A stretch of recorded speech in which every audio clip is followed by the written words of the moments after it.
ये कहानी एक ऐसी सांप की है जो एक लड़की को बचाता है अपनी ही मलिका से। कहानी के शुरू में हम एक पहाड़ को देखते हैं जहाँ पर बहुत सारे सांप थे। हम एक आवाज सुनते हैं जो कह रही थी कि जब से दुनिया बनी है इंसान अपनी मोहब्बत को धोखा देता आया है। बहुत सालों पहले सांपों की मलिका ने कहा था कि ए इंसान मुझसे मोहब्बत न करना। एक इंसान को सांपों की मलिका शामरान से मोहब्बत हो गई, पर उस आदमी ने शामरान को धोखा देकर मार दिया, जिसके बाद उसके पास पछतावे और दुख के अलावा कुछ न बचा। फिर इसके बाद बहुत से सवाल उठे, क्या इंसान ही है जो हमेशा धोखा देता है? वहीं पर हमें एक आदमी दिखाया जाता है जो पहाड़ से कूदकर अपनी जान दे देता है, पर फिर भी वो नहीं मरा था। और ये वही आदमी था जिसने शामरान को धोखा दिया था। अब ना तो उसको मौत आती थी और ना ही वो सुकून की जिंदगी जी रहा था। फिर इसके बाद कहानी में हमें एक लड़की दिखाई जाती है जिसका नाम सासू था। वो बाथरूम में खड़ी कोई दवाई खा रही थी और काफी हिम्मत के बाद फिर ट्रेन में चढ़ती है। हमें यहाँ पर पता चलता है कि सासू अपना शहर छोड़कर अपने नाना के पास जा रही थी। वो जब अपने नाना के पास आती है तो सवाल जवाब करती है, क्योंकि इसके नाना ने इसकी मॉम को बगैर किसी वजह के छोड़ दिया था। ये अपने नाना से गुस्से में सवाल करती है और फिर यहाँ से चली जाती है। वहीं पर दूर खड़ी एक लड़की सासू को ही देख रही थी और इसके बारे में जाकर वो अपने भाई मारान को बताती है। इसको देखकर ऐसा लग रहा था कि जैसे यहाँ पर सासू का ही इंतजार कर रही हो। मारन की बहन आकर इन सब बातों का अपने डैड को भी बताती है। मारन के डैड जब ये सुनते हैं तो वो फौरन सासू को ढूंढने का कहते हैं। इन सब बातों की आखिर वजह क्या थी ये हमें आगे जाकर कहानी में पता चलेगा। फिर इसके बाद सासू अपनी यूनिवर्सिटी में आ जाती है, क्योंकि वो साइकोलॉजी नफ्सियात की लेक्चरर थी और अपने नाना के शहर में भी इसलिए आई थी क्योंकि उसकी एक प्रेजेंटेशन थी। जब उसकी सीनियर ये प्रेजेंटेशन सुनती है तो वो उसको कहती है कि तुम एक सेमेस्टर यहाँ पर रहकर क्यों नहीं पढ़ाती। सासू ने भी मना नहीं किया था और इस बात को मान जाती है। जब ये यूनिवर्सिटी से वापस आती है तो इसके नाना इसके पास आते हैं और इसको बताते हैं कि तुम्हारी मॉम जानती थी कि मैं कहाँ पर हूँ, इसीलिए वो मुझे खत भी लिखा करती थी। वो सबूत के तौर पर सासू को सारी खत देती है। जब सासू को ये पता चलता है अब वो सोचती है तो फिर उसकी मॉम इतनी ज्यादा परेशान क्यों रहती थी। सासू ये सब जानने के लिए अब हिम्मत करके अपनी मॉम के खत को पढ़ने लगती है, जिसमें उन्होंने बिल्कुल ऐसा ही लिखा था जैसा अब सासू की हालत थी। ना उनको नींद आती थी और ना ही सुकून, अजीब अजीब सपने आती थी। सासू जब सो गई थी तो देखती है उसकी मॉम बहुत ज्यादा मुसीबत में है। तभी ये नींद से जाग जाती है। अब इसको नहाना था पर इसको पता चलता है कि जिस होटल में ये रह रही थी वहाँ वॉशरूम में पानी नहीं आ रहा था, इसीलिए ये झील पर जाकर नहाने लगती है। पर तभी अचानक से एक तेज हवा का झोंका आकर सासू के कपड़े भी दूर उड़ा ले गया था। वहीं पर मारन भी था। सासू मारन से मदद मांगती है और यहाँ पर होती है इनकी पहली बार मुलाकात। मारन जब घर जाता है तो अपने घर वालों पर बहुत गुस्सा होता है, क्योंकि इन्होंने जानबूझकर इसको झील पर भेजा था। क्योंकि मारन के घर वाले ये कहते थे कि एक भविष्यवाणी पेशन गोई एक सच है जिसके लिए मारन को सासू से मिलना होगा। पर मारन इन बेवजह की बातों पर यकीन नहीं करता था, इसीलिए वो अपने घर वालों से भी गुस्सा हो रहा था। उसी रात सासू एक त्योहार में जाती है जहाँ पर वो एक औरत को लॉकेट बेचते हुए देखती है, जो सबको शामरान की कहानी बता रही थी कि वो वापस आएगी और फिर से मोहब्बत को जिंदा करेगी। सासू भी इन बातों पर यकीन तो नहीं करती थी, पर फिर भी न जाने उसे क्या हो गया था। वो लॉकेट को खरीद लेती है। तभी उसको वहाँ पर एक सांप की आवाज आती है और ये जलती हुई आग के पास चली जाती है। पर अचानक से वो आग भड़क गई थी, चारों तरफ आग लग जाती है और वहीं पर सासू बेहोश हो जाती है। मारन वहाँ पर आकर उसे बचा लेता है और उसको उसके नाना के घर पर छोड़ देता है। सुबह जब सासू उठती है तो अपने नाना से पूछती है कि मैं यहाँ पर कैसे आई। वो बताते हैं कि मैंने तो तुम्हें सोते हुए देखा था तो मुझे लगा तुम खुद आई होगी। तभी सासू सामने घर में जाती है जो मारन का था। ये उससे पूछती है कि कल रात क्या हुआ था, पर वो तो साफ मुकर गया था कि ऐसा कुछ नहीं हुआ, न कोई आग लगी न मैंने तुम्हें बचाया। सासू अब काफी परेशान हो चुकी थी, उसे सब जानना था कि उसके साथ हो क्या रहा था। इसके बाद हमें मारन की फैमिली दिखाई जाती है, जो बैठे बात कर रहे थे कि आग ही उस प्रेडिक्शन, उस भविष्यवाणी की पहली निशानी है। सासू ही वो लड़की है जो हमारे काम आ सकती है। पर मारन यहाँ पर अभी भी अपने डैड की बातों के सख्त खिलाफ था। वो कहता है कि आपकी फजूल भविष्यवाणियों की वजह से किसी की भी जिंदगी को ऐसे खतरे में नहीं डालूंगा, क्योंकि वो जानता था कि अगर सासू उससे प्यार करने लगी तो उसको बहुत बड़ी कीमत चुकानी होगी। उधर सासू अपनी सारी दवाइयाँ फेंक देती है, क्योंकि उसे ऐसा लग रहा था कि ये दवाएं उसके दिमाग पर गलत असर कर रही हैं। उसे वो सब भी दिखाई दे रहा है जो असर नहीं है। दूसरी तरफ हमें पता चलता है कि मारन कोई आम लड़का नहीं था, बल्कि वो एक इच्छाधारी नाग था जो सांप और इंसान दोनों था, और उसकी फैमिली में भी सारे सांप थे। इसके बाद एक जगह पर कुछ लोग दिखाए जाते हैं जो शामरान के किले पर ट्रिप पर गए थे, पर न जाने उन्हें क्या हो गया था और एक एक करके वो वहाँ पर बने कुएं में छलांग लगा देते हैं। ये वीडियो भी काफी ज्यादा फैल चुकी थी। इसके बाद हम इस कहानी में एक लड़की को देखते हैं जिसके पूरे जिस्म पर सांप लिपटे हुए थे, और वो अपने गुलाब से ये कह रही थी कि सासू अब आ चुकी है, उसके दिमाग से खेलो और उसको मेरे पास ले आओ। इसका मतलब ये था कि उसको ऐसी उलझनों में फंसा दो कि वो खुद चलकर मेरे पास आ जाए। अब ये लड़की कौन थी और इसका सासू से क्या कनेक्शन था, क्या ये हमें आगे आगे कहानी में पता चलेगा। सासू अब अपने नाना के घर में थी, तो वो जब जा रही थी उसके नाना उससे बात तो नहीं करती, पर गाड़ी की चाबी दे देते हैं। ये बाहर आकर मारन से बात करती है। इन दोनों की अच्छी दोस्ती हो गई थी। उधर मारन अपने डैड और एक आदमी से बात करता है। इसको भी अब आहिस्ता आहिस्ता भविष्यवाणियों पर यकीन आ रहा था। वो आदमी कहता है कि हमने आग वाला हादसा तो दबा दिया, पर कुएं वाली बात सब लोगों को पता चल गई है और दुश्मन को भी खबर हो गई है। बाहर मारन की बहनें भी इसी बारे में बात कर रही थी, जिससे हमें पता चलता है कि वो सांपों में लिपटी लड़की ही इनकी दुश्मन है, सभी इच्छाधारी सांपों की, यानी कि जो इंसान बन सकते थे। उधर सासू को दिखाया जाता है जिसकी सीनियर यूनिवर्सिटी में उसको सियान नाम के लड़के से मिलवाती है, जो आगे प्रोजेक्ट में उसकी मदद करेगा। सियान उससे मिलते ही सासू के साथ काफी ज्यादा फ्री हो रहा था। सासू भी जब वो कुएं वाली वीडियो देखती है तो डर जाती है। तभी उसको ख्याल आता है कि उसने जो त्योहार वाले दिन लॉकेट खरीदा था वो कहाँ है। वो उस आग वाले हादसे में गुम हो गया था, इसलिए ये अब उस स्टॉल वाली औरत को ढूंढने मार्केट में जाती है, जहाँ पर इसे औरत तो नहीं मिलती, पर एक आदमी अपना पीछा करता दिखाई देता है, जिसने काले रंग के कपड़े पहने हुए थे और अपना चेहरा ढका हुआ था। ये देखकर सासू जब उसके पीछे जाती है तो वो गायब हो गया था। वहीं पर एक और आदमी था जो सासू से काफी बदतमीजी कर रहा था, और उसको वहाँ पर जितने भी लोग थे अजीब नजरों से देख रहे थे। सासू सब देखकर बहुत ज्यादा परेशान हो जाती है। रास्ते में उसे मारन मिलता है, जिसे मिलकर ये सब बताती है। मारन इससे कहता है कि तुम्हें वापस घर चले जाना चाहिए, ये जगह तुम्हारे लिए खतरनाक है, पर उल्टा सासू उसकी बात समझने के बजाय उससे कहती है तुम मेरे बारे में जानते ही क्या हो जो मुझे ऐसी नसीहतें कर रहे हो। मारन कहता है मैं देख सकता हूँ तुम डरी हुई हो। ये सुनकर सासू खामोश हो गई थी, क्योंकि सच में ऐसा था।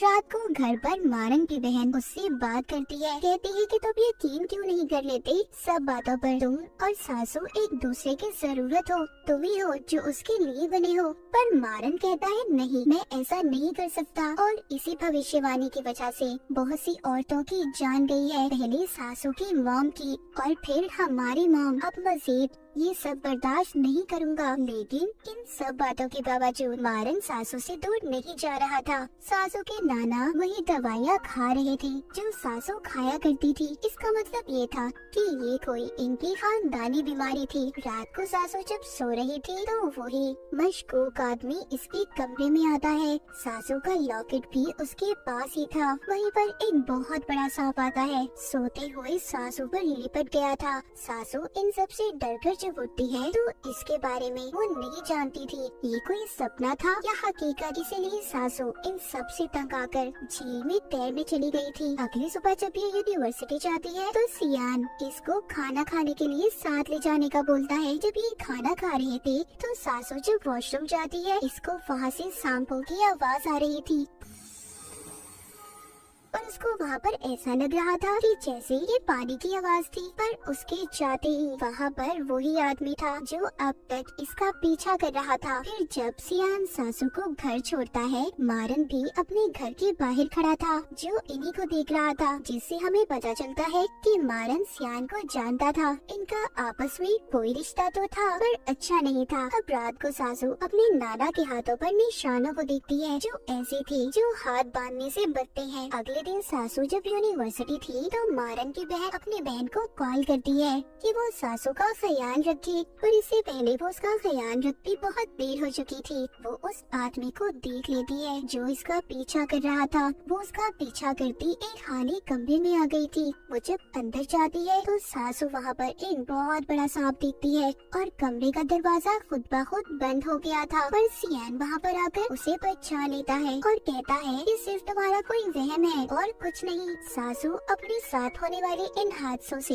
अब अवजार हो चुकी थी। वो अपने घर चली जाती है, पर तभी हमें यहाँ पर पता चलता है कि सियान भी एक सांप था जिसको सासू का ख्याल रखने के लिए भेजा गया था। उधर मारन के डैड के पास एक बड़ा आदमी आता है जो उन्हें बता रहा था कि बदले की वो शामरान के किले से नहीं बल्कि यहीं से आ रही है। ये सांप अब भविष्यवाणियों पर यकीन नहीं करते और अगर उनकी असलियत इंसानों के सामने आ गई कि हमारे जैसे सांप उनके दरमियान में रहते हैं तो किसी के लिए भी अच्छा नहीं होगा। वो बड़ा आदमी कहता है अगर दोबारा से इंसान और सांपों के दरमियान मोहब्बत न हुई तो शामरान वापस नहीं आ पाएगी और हम सबके साथ बहुत बुरा होगा। उधर सासू अपनी मॉम का अगला खत पढ़ती है जिसमें लिखा था कि उन्हें नींद में चढ़ने की बीमारी है और यही वजह थी कि वो खुद को बांध कर सोती थी। तभी सासू को उसके नाना की निशान याद आती है। इसे पता चलता है कि ये बीमारी उसकी मॉम और उसे विरासत में मिली है। जब वो चेक करती है तो उसे अपनी नाना की अलमारी से दवाइयाँ भी मिलती हैं। रात को जब उसकी नाना घर आती है तो सासू बहुत ज्यादा नशे में थी। वो अपनी नाना से कहती है कि आपकी वजह से मेरी और मेरी मॉम की जिंदगी खराब हुई, पर उसकी नाना उसको चुप करवाती है। तभी मारन जब ये देखता है कि सासू कितने नशे में है तो वो उसके पास आ जाता है, पर सासू उसके साथ अजीब हरकतें कर रही थी। जब सुबह होती है तो मारन कुर्सी पर बैठा सो रहा था। सासू उसके पास जाती है। वो उसको बताता है कि कल रात तुम नशे में थी और मैं चाहता तो तुम्हारा फायदा उठा सकता था, पर मैंने ऐसा नहीं किया। जब सासू अपनी नाना के साथ डेट कर रही थी तो दोनों एक दूसरे को अपनी बीमारी के बारे में बताते हैं। वो दोनों अब अपना रिश्ता ठीक करने की कोशिश कर रहे थे। सासू अब मारन के पास जाती है। ये दोनों एक दूसरे को पसंद करने लगे थे, पर जब मारन सासू के साथ था तो महसूस करता है जैसे उसके पास कोई सांप हो और मारन ने उस सांप को पकड़ भी लिया था। ये जब अपने डैड के पास आता है तो उसके डैड कहते हैं कि आखिर ये सांपों की लड़ाई कब तक चलती रहेगी। उधर हमें दिखाया जाता है कि सियान सासू से मिलने आता है। जब ये वापस घर जा रहा था तो हमें यहाँ पर पता चलता है कि ये उसी आदमी का बेटा था जो मारन के डैड के साथ काम करता था। पर अब सियान भी मारन के खिलाफ था। उसके डैड समझाते हैं कि देखो, जिस बात का कोई फायदा ना हो हमें उस बात को छोड़ देना चाहिए और तुम सासू से दूर रहो। अगली सुबह जब सासू की आँख खुलती है तो वो जंगल में थी, जिसके बारे में उसे खुद भी समझ नहीं आ रहा था कि ऐसा क्यों है उसके साथ। तभी एक सांप आकर उसे काट लेता है। वहीं पर वो मशकूक आदमी भी था जो अब तक इसका पीछा कर रहा था। इससे पहले वो सासू को कुछ करता, मारन आकर उसे बचा लेता है और उसके जिस्म से जहर भी निकालता है। ये उसे अपने घर ले गया था जहाँ पर बाकी का इलाज इसकी बहनी करती है। जब सुबह को सासू को होश आता है तो मारन उसको बताता है कि तुम मुझे बेहोशी में मिली थी, तुम्हें सांप ने काट लिया था। सासू उसकी बातों पर यकीन करके अपने घर तो चली जाती है, पर अब सासू को सब कुछ याद था कि उसके साथ हुआ क्या है, इसीलिए वो सब बातों के बारे में पता करना चाहती थी। उधर जिस सांप को मारन ने पकड़ा हुआ था, मारन उसके पास जाता है और पूछता है कि तुमने ऐसा क्यों किया। वो कहता है कि इंसान हमारे दुश्मन है और जानवरों को अपना गुलाम बनाना चाहते हैं। पर सांप अब ये बर्दाश्त नहीं करेंगे, इसीलिए मैं और मेरी मलिका मिलकर इंसानों के खिलाफ जंग लड़ेंगे। ये अपनी उसी मलिका की बात कर रहा था जो लड़की हमने सांपों में लिपटी हुई देखी थी, और वो जो मशकूक आदमी था जो सासू का पीछा कर रहा था वो भी उसी का भेजा हुआ गुलाम था। मारन कहता है, ठीक है मैं मानता हूँ, पर तुम भी जंग लड़ोगे, हम में और इंसानों में क्या फर्क रह जाएगा। वो सांप कहता है कि हमारी मलिका जाग गई है, और अगले ही सीन में हम उस सांपों में लिपटी लड़की को जागते हुए देखते हैं, जिसके जागने से बड़ी तबाही होने वाली थी। अब सासू भी मारन के घर पर आई थी, जहाँ पर वो सच जानना चाहती थी कि ये लोग कौन है और उसका इनसे क्या रिश्ता है। पर मारन की सारी फैमिली उसे अपनी बातों में ही उलझा देती है। पर मारन की बहन को पता चल गया था कि सासू सब जान चुकी है। उधर मारन की चिल्त भी उतरने लगी थी, क्योंकि इन सांपों की स्किन जल्द नहीं आती थी और इसी दौरान ये बहुत ज्यादा कमजोर भी हो जाते हैं। यूनिवर्सिटी में सासू को शामरान के बारे में जानना था, इसीलिए ये अपने स्टूडेंट्स को उस पर रिसर्च करने का कहती है। जब सियान ये देखता है तो काफी परेशान हो जाता है। इधर ही मारन भी आ गया था। सियान मारन को देखकर कहता है कि तुम्हें मुझसे दोस्ती कर लेनी चाहिए, क्योंकि तुम और मैं एक दूसरे की असलियत तो जानते ही हैं, और क्या पता आने वाले वक्त में तुम्हें मेरी जरूरत पड़े। और ये मारन को अपना कार्ड देकर चला जाता है। मारन सासू को अपनी पुरानी हवेली में ले गया था, जहाँ पर ये उसे झूठ मूठ की कहानी बताता है कि हमारे यहाँ बहुत सारे दुश्मन हैं और हमारी खानदानी लड़ाई बरसों से चली आ रही है। अब इधर हमें दो कहानियाँ बताई जाती हैं। एक तो मारन का पता चलता है कि उसके साथ बहुत से राज जुड़े हैं। उधर सासू की फैमिली जो आज तक कभी सुकून में नहीं रह सकी थी, पर इन दोनों में एक बात सेम थी कि दोनों अकेले थी और दोनों को एक दूसरे की जरूरत थी, एक दूसरे को पसंद करने लगे थे। जब ये दोनों साथ थे तो तभी मारन की सांप वाली जिल्द बाहर आने लगी थी। वो सासू के पास से चला जाता है। इसके बारे में उसके दुश्मनों को भी पता चल गया था कि मारन अब कमजोर हो चुका है। तभी ये कॉल करके सियान को बुलाता है और सासू को लेकर चला जाता है। ये रास्ते में उसे कहता है कि मैं तुमसे प्यार करता हूँ और हम दोनों अपनी नई जिंदगी गुजारने यहाँ से दूर चले जाएंगे। सासू पहले तो ये सुनकर हैरान होती है, पर फिर मान जाती है और अपने घर पर उतर कर कहती है कि मैं तुम्हें सोच कर बताऊंगी। अपने घर जाकर मारन की हालत भी बहुत ज्यादा खराब हो गई थी। उधर दूसरी तरफ हमें एक औरत दिखाई जाती है, जिसको आगे के बारे में पता चल रहा था कि अब क्या होने वाला है। यहाँ टाउन में जितने भी जानवर गायें थी सब मर रही थी, और वो सांपों में लिपटी लड़की भी जिंदा हो रही थी, जो एक बड़ी तबाही की निशानी थी। जब मारन घर पर था तो उसकी बहन सासू को मैसेज करती है कि वो घर से कुछ दिन के लिए जा रहा है, क्योंकि कुछ दिन तक अब मारन सासू से नहीं मिल सकता था, और सियान को सासू पर नजर रखने का कहता है। पर सियान उसे सांपों की जगह पर ले गया था, क्योंकि ये मारन को धोखा दे रहा था, जहाँ पर सब इच्छाधारी सांप थे और सब सासू को बहुत अजीब नजरों से देख रहे थे। पर ये उसको बचाकर दोबारा से उसके घर ले आता है और माफी मांगता है कि ये उसे ऐसी जगह पर लेकर गया। सासू चारों तरफ से अब डर चुकी थी। वो मारन के घर के पास जाकर उसके नंबर पर फोन करती है। ये उसके फोन की जब बेल सुनती है तो अब इसको ऐसा लग रहा था कि मारन इससे कोई गेम खेल रहा है। जब रात को सासू अपने नाना और बाकी लोगों के साथ खाना खा रही थी तो उसकी नाना बात करती है कि टाउन में सारे जानवर मर रहे हैं, और तब भी ऐसा हुआ था जब मैंने अपनी बेटी को छोड़ दिया था। सासू जब ये सुनती है तो अब वो मारन के साथ जाने के लिए तैयार थी। इसने उसे हाँ बोल दिया था, पर काफी दिन गुजर जाते हैं, ना तो मारन का कोई मैसेज आता है और ना ही फोन, क्योंकि वो अपनी नई जिल्द के आने की वजह से बेसमेंट में बंद था। रात को सासू जब झील में तैर रही थी तो उसे सियान मिलता है, जो उसको अपने साथ कहीं पर ले जाने का कहता है। तभी यहाँ पर आता है मारन। सासू को कुछ समझ नहीं आ रही थी, क्योंकि सियान और मारन दोनों गायब हो गए थे। वो सांप बनकर लड़ रहे थे। मारन ने सियान को जख्मी कर दिया था, जिसके बाद वो सासू के सामने आता है, कहता है प्लीज मेरे साथ यहाँ से दूर चलो। पर अब सासू डरने लगी थी और मारन से कहती है आखिर सच क्या है, क्या गेम खेलना चाहते हो तुम मेरे साथ। तभी सासू को कॉल आती है उसके नाना कहीं पर चले गए थे। मारन सासू को घर छोड़ता है और यकीन दिलवाता है कि फिक्र नहीं करो, मैं तुम्हारे नाना को सही सलामत लेकर आऊंगा। और हम देखते हैं कि सासू के नाना वहीं पर पहाड़ पर खड़े थे, जो हमने कहानी के शुरू में एक आदमी को देखा था। वो भी वहाँ से कूदने वाले थे, पर मारन उसको बचा लेता है। मारन घर आकर अब अपने डैड को बताता है कि सियान सासू को दुश्मनों के पास ले जा रहा था। इस बात पर मारन के डैड उसे सजा देने का फैसला करते हैं, पर यहाँ पर जो उनके साथ आदमी काम करता था यानी कि सियान के डैड उनसे कहते हैं मेरे बेटे को एक मौका और दे,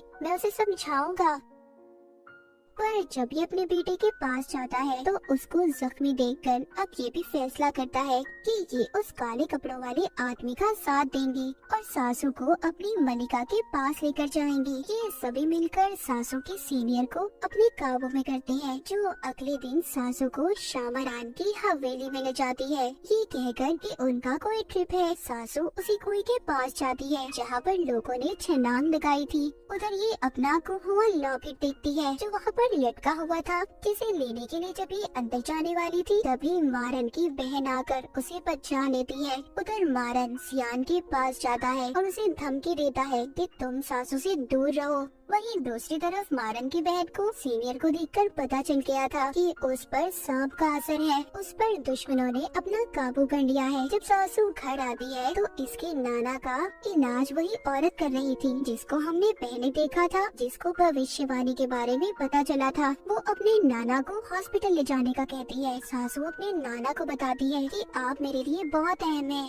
मारन के घर में भी रात को दावत थी जहाँ पर मारन के डैड सबको बुलाते हैं। अब क्योंकि सासू और मारन इतने दिन दूर रहे थे, वो कुछ वक्त गुजारने झील पर चले जाते हैं। इधर दावत में सासू की नाना की भी तबीयत खराब हो रही थी, इसी वजह से वो भी अपने घर चले गए थे। मारन की बहनें उस सीनियर को बांध देती हैं ताकि वो इसके अंदर से छुपे सांप को बाहर निकाल सके। उधर झील पर मारन सासू की कमर पर सांप के बनते हुए निशान देखता है और काफी खुश होता है। इसका मतलब ये था कि सासू भी अब सांप बन चुकी थी या फिर मारन ने उसे अपने जैसा कर दिया था। अब हैरी और मारन वापस से दावत में आते हैं। मारन उस सीनियर के मुंह से सांप निकालता है जिससे वो भी आजाद हो गई थी। वहीं पर मारन के नौकर की बीवी जो माँ बनने वाली थी उसकी हालत भी खराब हो जाती है। शायद ही अब आखिरी भविष्यवाणी थी कि एक इंसान सांप को जन्म देगा, पैदा करेगा। मारन की फैमिली उसकी मदद करती है। उधर सासू के घर पर मारन उसके साथ था। उसके नाना ने जहर खा लिया था, इसीलिए मारन उन्हें बचाने की खातिर अपने असल रूप में आ गया था, यानी कि एक इच्छाधारी नाग के रूप में। अब यहाँ पर हमें असल कहानी पता चलती है कि सासू के नाना ही वो आदमी थे जिन्होंने शामरान से मोहब्बत की थी और उसको धोखा दिया था। यहाँ पर सासू को अब मारन बताता है कि तुम्हारे नाना ने शामरान मलिका को धोखा दिया था। उसके किले का पता इंसानों को बताया, जिसका पता शामरान की बहन को चल गया था। वो इंसानों के खिलाफ हो गई तो शामरान ने उसे अपनी ताकतों से गहरे कुएं में कैद कर दिया और अपनी सारी ताकतें तुम्हारे नाना को दे दी, जिससे वो कभी भी मर नहीं सकते थे, चाहे कुछ भी हो जाए। और उनकी सजा उनकी आने वाली नस्लों को भी बर्दाश्त करनी है। वो जब मरने की कोशिश करते हैं तो दोबारा जिंदा हो जाते हैं और फिर से याददाश्त गुम होने के बाद एक नई जिंदगी जीने लगते हैं। और भविष्यवाणी यही है कि एक इंसान को सांप से मोहब्बत होगी, जो इंसान तुम्हारे नाना के खानदान से होगा,